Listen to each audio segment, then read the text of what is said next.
that's the thing. So I I do this whole little DJing thing on the weekends, Right. And we did a wedding up in Amherst on Saturday night.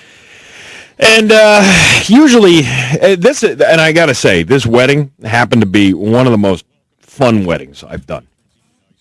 And But what made it that fun? I think because the spirit of the people in the room, they were all really into these. Yeah, two most people. weddings are really a sad occasion where people are in tears Well, and I think upset because of all the joy. I think what it is you get a lot of people who are uptight because it's everybody's so nervous about everything being executed in the way that you've planned this thing for 6 months to a year. Right. You put a lot of time and effort into these things and a lot of money, frankly, into, flowers, the musical entertainment. And, most people, when they hire a DJ, they tend to take a lot of control over things. This particular couple didn't want to. They were letting me, do my artistic thing that I do, Nice. which is fine. I like that. So it was a very relaxed wedding. There wasn't a lot of uptightness. Things went well. It was theatrical. I have to say that the groom put on a great show. Oh, I thought you were theatrical. No, the garter toss thing was probably one of the funniest things I've ever seen in my life. I mean, the guy did like a whole dance around the room, and he did it to that Epcot Center thing when you walk in and you see the fireworks. It was really cool, and I had a great time doing it. But there's always somebody. Always one person who's got to have a problem with the way things are going. Yeah. Happened to be the mother of the groom. Oh, Jesus. This particular day. Oh, boy. So now, people get introduced, dances happen, that's the way things typically go at a wedding. And then dinner music starts. So we're playing Frank Sinatra, little Dean Martin. Sure, right. Michael Bublé. Oh, God. Oh, come on. He's the voice of my generation. You're 6 years apart. Nevertheless.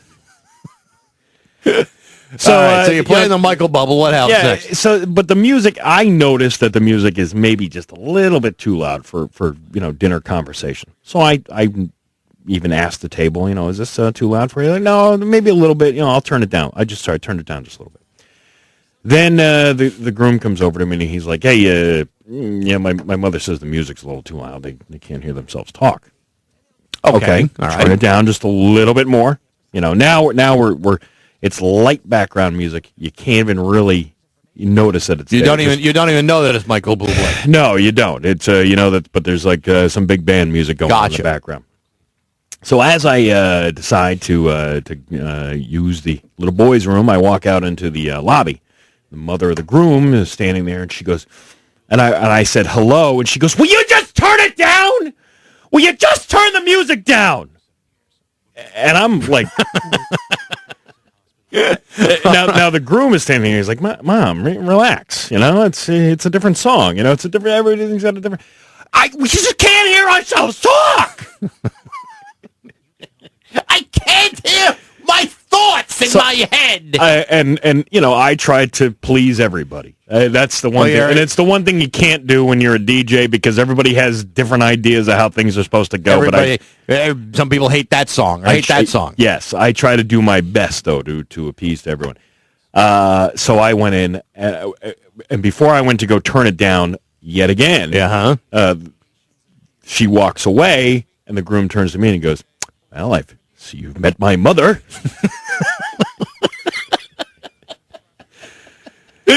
Yes. And I said, yes, that's fine. And, it's just kind of the way things go. So I go turn the music down. You can't even hear it now. Right. And then I notice where this woman's sitting.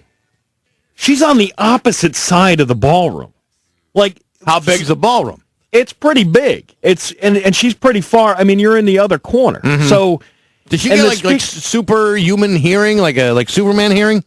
No, I think it's something with old age because no matter how many events that I do and no matter how many events that I have to interact with people with, there's always somebody who says, "It's too loud.